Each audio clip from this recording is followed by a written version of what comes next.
오늘 우리 함께 읽을 하나님의 말씀은 출애굽기 3장 1절부터 5절의 말씀입니다. 구약 성경 출애굽기 3장 1절로 5절까지 구약 성경 83쪽입니다.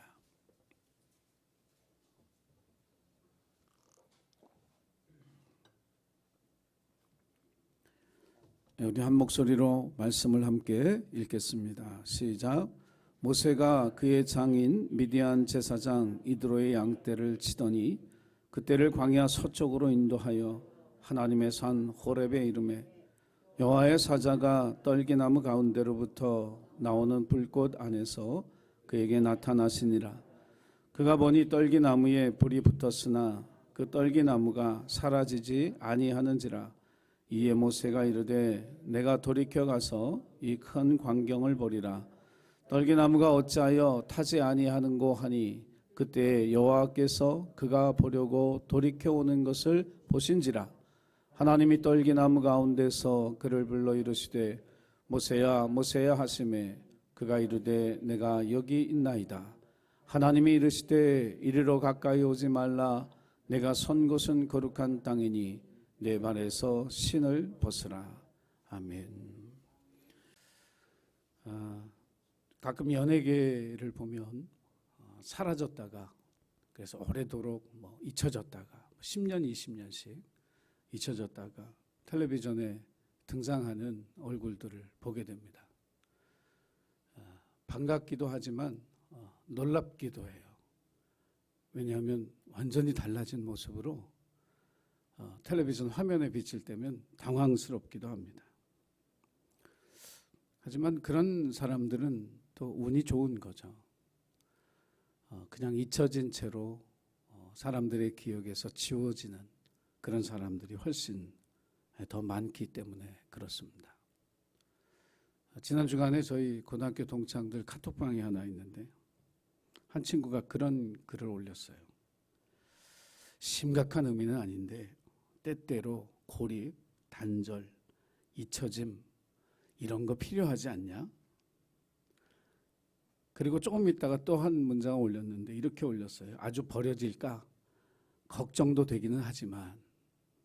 그래서 큰일 나는 줄 알고 바로 전화했죠. 너 왜 그래? 너 왜 그래?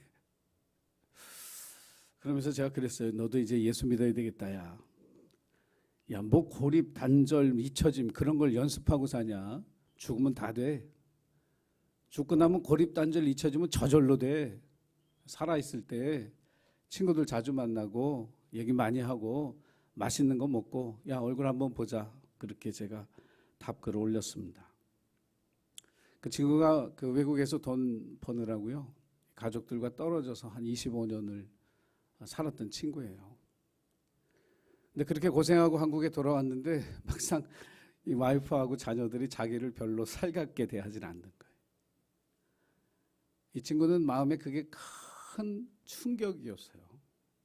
자기는 죽을 고생하고 그렇게 가족을 위해 살았다고 생각했는데 그것에 대한 가족들의 반응 때문에 상처받고 마음이 늘 외롭고 고립, 단절, 잊혀짐 여러분 이런 생각하고 사는 60세, 61세 이 남자 생각하면 참 얼마나 안타까워요.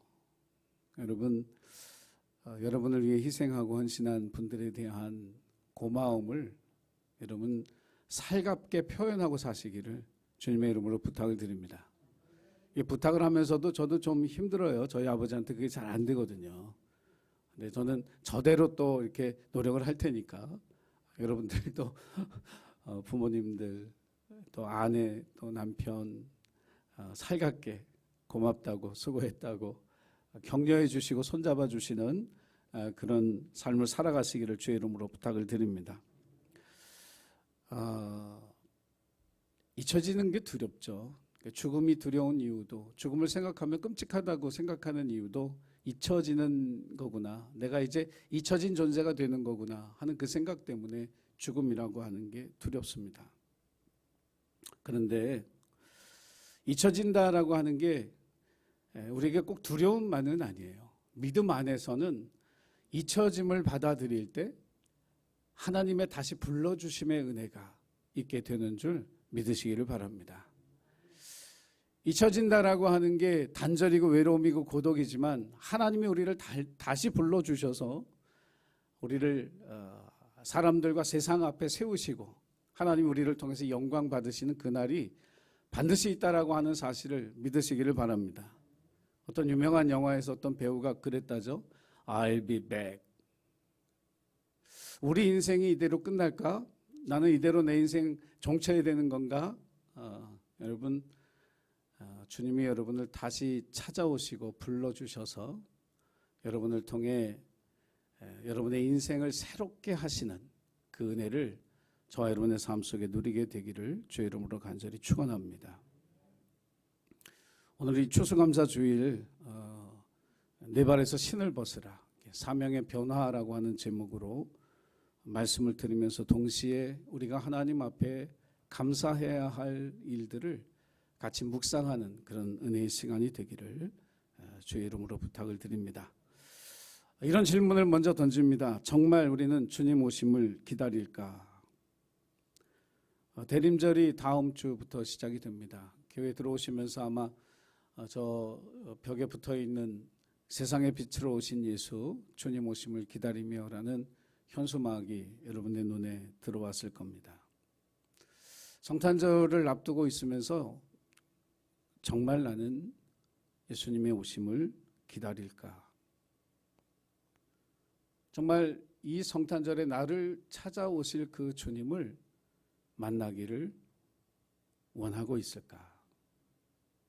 근데 솔직하게 말하면 우리는 예수님을 기다린다는 느낌 없이 성탄절을 지냅니다. 저도 어린 시절부터 이렇게 성탄절을 얼마나 많이 지났겠어요. 그런데 그 성탄절이 과연 나를 찾아와 주실 그 예수님을 기다리는 성탄절이었을까? 그런 설레임과 기대가 있는 성탄절이었을까 생각해 보면 그렇지 않았던 것 같아요. 예수님이 오시는 것보다 당장 우리의 삶에 내가 필요하고 원하는 것들을 더 간절히 원하는 마음이 우리 안에 있기 때문입니다. 예수님이 우리 인생의 해결자시고 해답이고 우리 인생의 문제가 예수님으로 말미암아 풀릴 거라고 하는 사실을 믿음의 삶을 살아가면서 성경을 통해서 배웠지만 실제로 내가 부딪히고 살아가는 삶의 현실 속에서는 우리는 예수님보다 이 세상의 것들을 더 원하는 그런 마음으로 살고 있습니다. 따지고 보면 세상 사람들과 별반 차이가 없죠. 우리의 신앙, 하나님을 믿는 온전한 믿음 대신에 자기 이익과 자기 유익을 추구하며 살아가는 세상 사람들과 별반 다르지 않은 나의 모습에 실망하기도 합니다. 그런데 그렇게 살았는데 정말 믿음으로 하나님의 말씀대로 순종하며 살지 못하고 기도로서 정말 하나님의 깊은 뜻을 깨닫고 순종하며 살지 못했으면서도 과연 그러면 그렇게 살아갔던 내 삶은 만족스럽냐, 행복하냐, 기쁨이 있느냐 이렇게 물어보면 미래에 대한 불안감 때문에 여전히 불안과 두려움 속에 살고 있는 자기 자신의 실체를 보게 됩니다. 톨스토이가 쓴 낡은 구두 수성공의 이야기, 마틴 할아버지 이야기를 우리가 알고 있습니다. 성경을 읽어가면서 예수님을 꼭 한번 만나보고 싶었던 이 할아버지가 어느 날 밤에 꿈을 꿨는데 예수님이 내가 너를 내일 찾아가겠다고 말씀하신 음성을 들었습니다.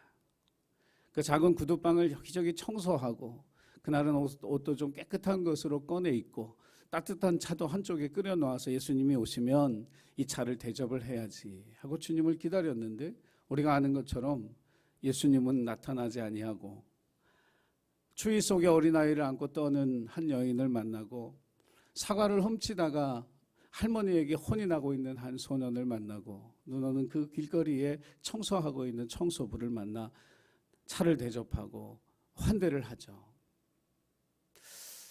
실망했습니다. 자기를 찾아오실 예수님을 만날 줄 알았는데 엉뚱한 사람들만 찾아왔다 지나간 그날 밤 잠에 들었는데 예수님이 나타나셔서 마틴에게 하는 이야기는 하나의 한 사람 한 사람의 환상을 보여주면서 그 사람이 나였다, 그 사람이 나였다, 그 사람이 나였다 이렇게 예수님이 그를 찾아갔었음을 이야기해 줍니다.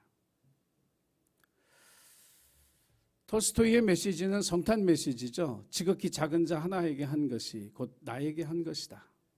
주님에게 한 것이다. 즉 우리가 이 성탄의 계절을 통해서 예수님이 우리에게 주셨던 그 사랑을 나누고 베푸는 삶을 살라는 것이 톨스토이의 메시지입니다.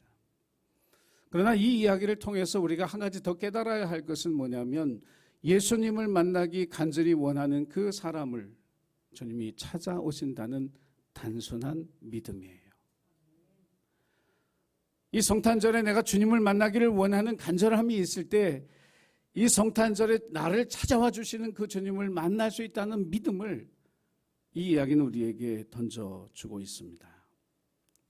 저는 이번 성탄절이 특별한 성탄절이 되기를 간절히 소원합니다. 지난 2년 동안 코로나19로 얼마나 힘들었습니까? 얼마나 괴로웠습니까? 얼마나 부담이 됐습니까? 그런데 이때야말로 정말 예수님을 만나는 성탄절 되어지면 너무나 행복하겠다 하는 그런 생각을 해보게 됩니다. 하지만 정말 이 성탄절에 나를 찾아와 주신 예수님을 만나고 싶을까? 그런 간절함이 나에게 있을까? 도스토옙스키의 그 까라마조프가의 형제들이라는 소설에 보면 그 안에 소설 안의 소설이죠. 소설 안의 소설인데 대신문관이 예수님을 만나는 이야기가 그 안에 쓰여져 있습니다. 배경은 16세기 종교 재판이 아주 극렬하게 행행하던 스페인의 세빌리아라고 하는 곳에 예수님이 나타납니다. 최후의 심판자처럼 아주 두렵고 떨리는 모습도 아니고 천군 천사를 거느린 영광스러운 모습도 아니고 2000년 전 유대 땅 베들레헴에 오셨던 아주 평범한 사람의 모습으로 이 세빌리아에 예수님이 나타나셨어요. 사람들은 그분이 예수님이라는 사실을 다 알았습니다. 2000년 전처럼 사람들이 이 예수님 곁에 모여들었고 예수님이 관 속에 누워있는 한 소녀를 살리는 기적을 행하셨습니다. 이를 목격한 이 대신문관이 말하자면 대제사장 같은 사람이죠. 종교 재판을 주관하는 이 사람이 군인들에게 예수를 체포하여 감방에 가두라고 합니다. 그리고 늦은 밤에 홀로 예수님을 그가 찾아와요. 그리고 내용을 요약하면 이렇게 얘기합니다. 왜 오셨냐고.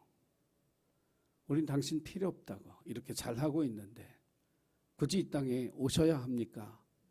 가시라고. 예수님은 한마디 말씀도 안 하고 그 대신문관에게 입을 맞추고 떠나갑니다. 주님 없어도 우리가 잘하고 있으니 굳이 여기에 오실 필요가 없습니다. 어쩌면 이 대신문관의 이 이야기 속에 우리의 속마음이 있는 것은 아닐까. 예수님이 내 삶에 오시고 개입하시고 함께 하시고 나에게 말씀하시고 나의 기도를 들으시고 나와 동행하시고 나와 함께 하나님의 일을 같이 행하시는 그런 인생의 동반자로 내 삶에 필요한 것일까라고 하는 이 질문 앞에 솔직하고 정직하게 서봐야 하지 않겠는가. 그런데 너무 감사한 것은 이런 우리의 무관심과 우리의 이런 태도에도 불구하고 예수님은 우리를 찾아오신다는 거예요. 사마리아 성수가 마을에 남자를 5이나 바꾸고도 여전히 그 혼동스러운 삶에서 벗어나지 못하는 그 여인을 만나기 위해서 그 우물을 찾아가셨던 것처럼 아버지와 형을 속이고 장자의 축복을 가로채고 하란으로 도망가는 야곱을 베델의 들판에서 만나시기 위해 찾아와 주시고 형 에서의 칼날에 죽을까 봐 두려워 고통받는 야곱에게 야복 강가에 홀로 남은 그에게 그를 찾아와 주셨습니다. 다니엘의 사자 굴 속으로 찾아와 주셨고 다니엘의 세 친구들이 타는 풀무불 속으로 찾아와 주셨고 요나의 고래 뱃속으로 찾아와 주셨습니다. 그 주님이 여러분을 어찌 찾아오지 않겠습니까? 여러분의 눈물이 흐르는 곳으로 주님이 찾아오시고, 여러분이 마음이 아파 애통하는 곳으로 여러분을 찾아와 주시고, 나의 아픔이 있는 곳으로, 나의 슬픔이 있는 곳으로, 나의 고통이 있는 곳으로, 나의 혼동스러움이 있는 곳으로 우리를 찾아와 주시는 그 주님을 여러분 꼭 만나시는 귀한 은혜, 귀한 축복을 누리기를 주의 이름으로 간절히 축원합니다.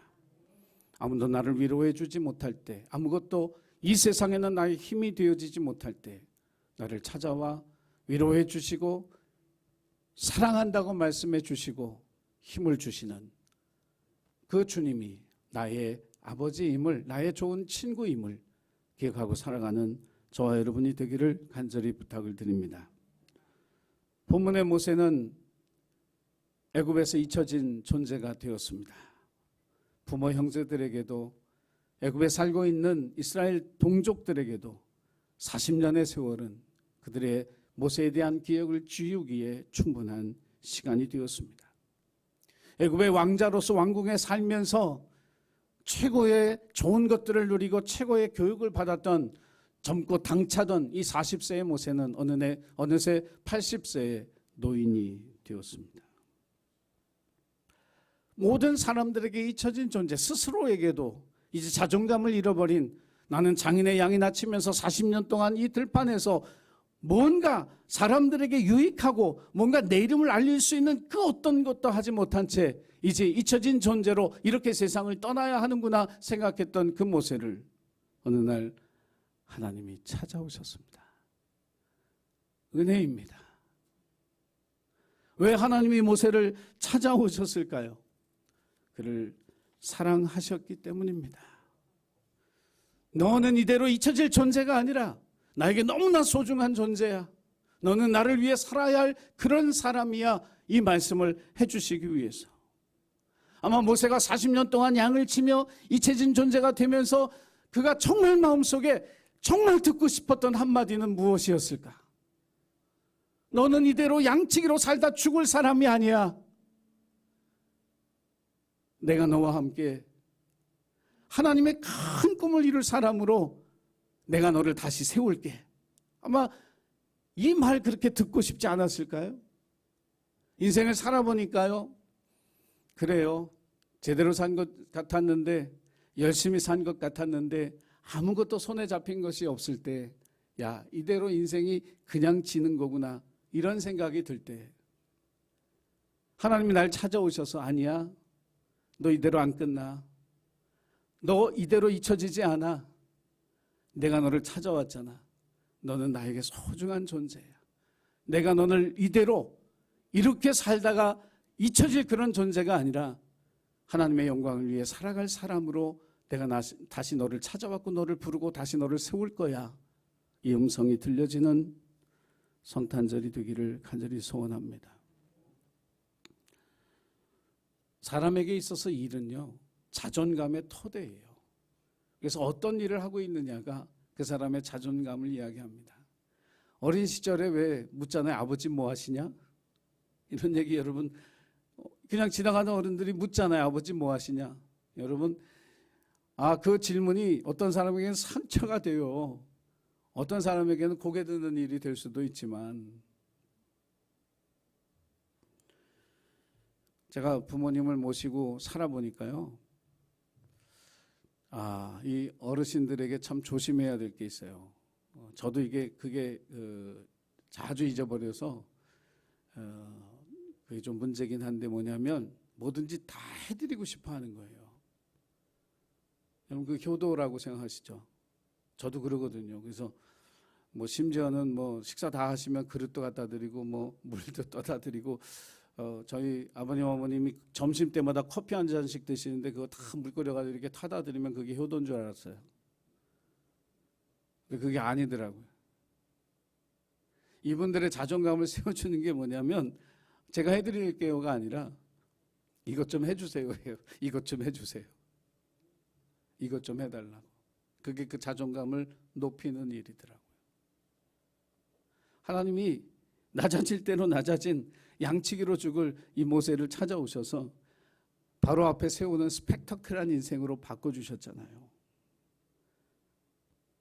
저와 여러분에게도 우리를 찾아와 주시는 그 하나님이 내 인생 이제부터 스펙터클해질 거야. 아멘 하세요 좀. 이제부터 놀랍고 큰 일이 일어날 거야. 너 그런 일의 주인공이 될 거야. 이렇게 말씀해 주시는 그 하나님의 음성이 들려지는 추수감사 주일 또 성탄절이 되기를 주의 이름으로 간절히 축원합니다. 두 번째 질문은 이거예요. 내 발에서 신을 좀 벗어볼래? 네 발에서 신을 벗을래? 이 질문입니다. 하나님 우리를 찾아오신다는 말은 우리에게 하나님이 맡기실 일이 있기 때문에 찾아오시는 거예요. 이 세상을 살아가는 모든 사람들에게 하나님의 계획이 있는 줄 믿습니다. 그냥 여러분을 아무 의미 없이 계획 없이 이 세상에 보낸 적이 없어요. 하나님 반드시 여러분을 향한 놀라운 계획이 있어요. 여러분을 통해서 하나님의 일이 이루어지기를 그 무엇보다 원하셔요. 그런데 많은 그리스도인들이 그걸 잘 모르고 산단 말이에요. 깨닫지 못하고 살아. 하나님 여러 번 사인을 주시고 여러 번 말씀하시고 여러 번 깨우쳐 주셨음에도 불구하고 여전히 그것에 대해서 무지한 채로 살아가는 일이 우리에게는 아주 당연한 일처럼 여겨져요. 금요기도회 때도 제가 그런 말씀을 드렸지만 너희는 먼저 그의 나라와 그의 의를 구하라. 그리하면 이 모든 것을 너희에게 더하시리라. 그거 봐요. 아멘도 안 하잖아. 응? 아멘이 어렵거든 이 말씀이 솔직히 말하면. 먼저 그의 나라와 그 의를 구하라. 이 모든 것을 너희에게 더하시리라. 이게 아멘이 어려운 거 솔직한 심정이에요. 왜냐하면 이걸 거꾸로 해주셨으면 아멘 했을 거예요. 하나님 내가 삶을 살아가면서 필요한 모든 것을 다 해주시면 나 하나님의 나라와 하나님의 의를 위해 일하겠습니다. 이것도 아멘을 안 해요? 채워주시고 준비시켜 주시면 하겠다는 것도 못해요? 그러면 어떻게 해? 근데 하나님은 먼저 그의 나라와 그의 의를 구하라는 거예요. 그러니까 우리는 아멘 대신에 주여 그러는 거예요. 만약에 우리가 이 말씀에 아멘을 못한다는 건 뭘까? 우리 안에 하나님을 신뢰하는 믿음이 없거나 지극히 연약하다는 거예요. 이 말씀을 받아들일 수 있을 만한 믿음이 없다는 거예요. 여러분, 하나님께서 우리에게 주신 사명이 있어요. 우리를 이 세상에 보내실 때 생명을 주신 하나님께서 사명도 함께 주신 게 너무 분명해요. 그런데 이걸 모르고 사니까 하나님 우리를 찾아오시는 거예요. 그리고 네 사명이 이거야 라고 말씀해 주시는 거예요. 근데 이렇게 찾아와서 말씀을 해 주셔도 그것에 대해서 순종하고 행하기 어려운 이유는 뭐냐면 하나님의 사명을 받는 그 순간에 세상적인 가능성에 대해서 다 포기해야 되거든요. 내가 세상적으로 원하고 추구하는 것들을 내려놓아야 하나님이 주신 사명에 아멘하고 순종할 수 있는데 이걸 포기하는 게 너무 힘든 거예요.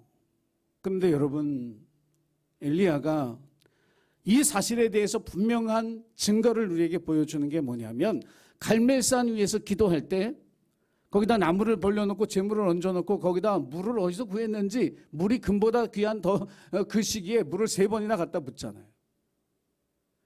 나무를 적셔버리거든요. 나무를 적셔버린다는 이유는 뭐냐면 세상적인 모든 가능성을 부인하는 거예요. 그게 믿음이에요. 이 물에 젖은 나무에 세상적으로는 불을 붙일 방법이 없어요. 불을 붙일 수 있는 능력이 없어요. 오직 여기에 불이 붙는다면 그건 하나님의 능력이에요. 이게 믿음인 거예요. 그래서 정말 거기에 불이 붙잖아요. 하늘로부터 불이 내려와서 그 불이 붙잖아요. 물을 싹 태워버릴 만큼 하늘의 능력이 거기에 임하잖아요. 이 본보기를 보여줬는데 우리는 그렇게 따르기가 힘들죠.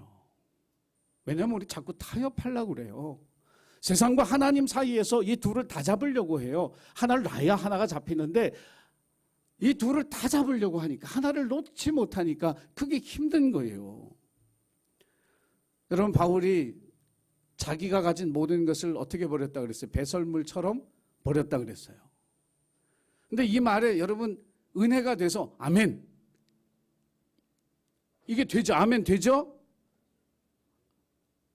대답을 안 하시기로 오늘은 작정을 하셨네. 안 되죠, 아멘이. 우리는 이렇게 판단해버려요. 어떻게 생각하냐면, 하나님, 그 아버지 그 부자인데 그 재산 가지고, 로마 시민권 가지고, 가말리알의 문화의 그 학력 가지고 전도하면 더 잘 돼요.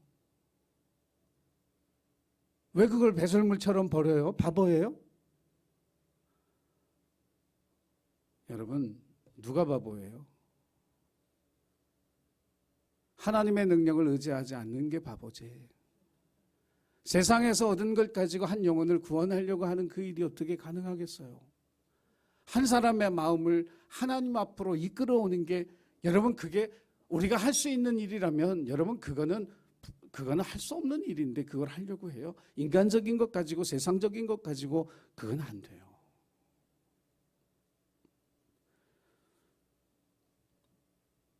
하나님이 모세에게 나타나셔서 내 발에서 신을 벗어라 그랬어요. 벗어버리란 얘기예요. 신고 있는 그 신발 버려. 그래야 새 신을 신기니까.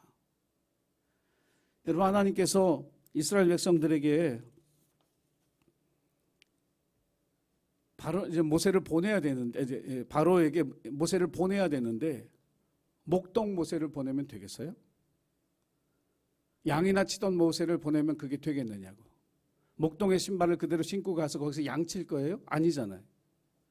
바로하고 맞서 싸워서 이스라엘 백성들을 구원해 내는 지도자를 보내야죠. 그래서 신발을 벗으라는 거예요. 그리고 하나님 새 신발을 신겨 주시겠다는 거예요. 여러분, 우리에게 찾아오신 하나님이 이 놀라운 약속을 우리에게 주시는 거예요. 너 지금 그 모습 그대로 살라는 게 아니에요. 내가 너를 지도자로 세워서, 내가 너를 세상과 싸워 이기는 사람으로 세워서, 이 세상이 두려워하는 그런 사람으로 너를 세워서, 내가 나와 동역하는 하나님의 일꾼으로 내가 너를 세우겠다고 신을 벗으라는 거예요. 여러분, 하나님께서 그를 지도자로 세우기 위해서 내가 선 곳은 거룩한 땅이니 모세가 있는 곳을 거룩한 땅으로 바꾸셨어요.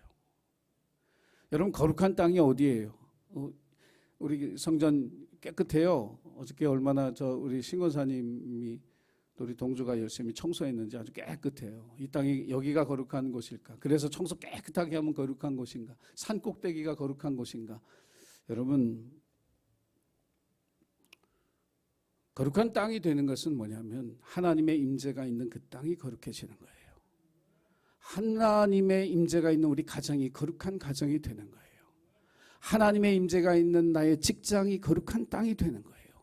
하나님의 임재가 있는 이 예배 자리, 바로 이곳이 거룩해지는 것은 주님의 임재가 있기 때문에 거룩해지는 거예요. 그곳에서 신을 벗으라는 거예요. 새 신을 신겨주기 위해서 그곳을 거룩하게 만드시는 거죠. 유산을 탕진하고 돌아온 탕자에게 하나님이 이렇게 말씀하십니다. 누가복음 15장 22절 우리 같이 읽어보겠습니다. 누가복음 15장 22절 말씀. 떴네요. 예, 자, 시작. 아버지는 종들에게, 누가복음 15장 22절. 제가 읽어드릴게요. 누가복음 15장 22절 제가 읽어드리겠습니다. 아버지는 종들에게 이르되 제일 좋은 옷을 내어다가 입히고 손에 가락지를 끼우고 발에 신을 신기라 그랬습니다. 아버지와 함께 있는 그 자리가 거룩한 땅이 되어서 아들은 허랑방탕하고 돼지우리에서 먹을 걸 다투던 그 삶을 벗어버리고 주님이 아버지가 심겨주신 그 신발을 신을 때 아버지의 자녀로 새로운 삶을 시작하게 된 거예요. 이것이 이 탕자에게 비유적으로 얘기됐지만 우리 모두에게 하나님은 십자가의 죽음을 통해서 우리에게 새 신발을 신겨주신 줄로 믿습니다. 저와 여러분을 죄와 사망 가운데 부르신 그 하나님, 이제는 우리가 하나님이 주신 그 새 일을 우리가 받아들이고 생명을 다해서 충성하는 그런 저와 여러분이 되기를 간절히 부탁을 드립니다. 요한복음 15장 15절 여러분에게 주신 하나님의 위로의 말씀이 같이 읽겠습니다. 시작. 이제부터는 너희를 종이라 하지 아니하리니 종은 주인이 하는 것을 알지 못함이라. 너희를 친구라 하였노니 내가 내 아버지께 들은 것을 다 너희에게 알게 하였음이라. 우리는 종이 아니라 하나님의 친구, 주님의 동역자가 되었다는 말씀입니다.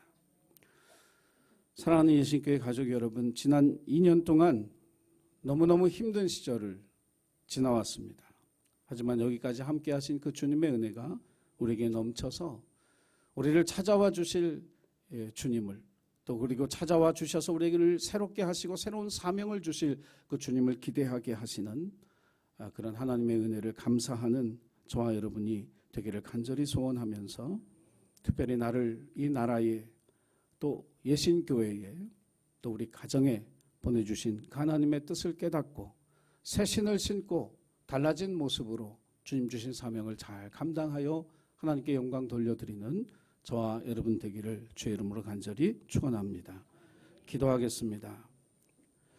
잊혀진 모세를 찾아와 주셨던 것처럼 죄와 사망 가운데 죽을 수밖에 없는 우리를 찾아와 주셔서 너는 나의 친구라 말씀해 주신 그 하나님의 음성을 저희들이 항상 들으며 감사할 수 있도록 은혜를 베풀어 주옵소서. 너는 이대로 잊혀진 존재가 아니야. 나의 영광을 위해 살아가야 할 나의 친구야.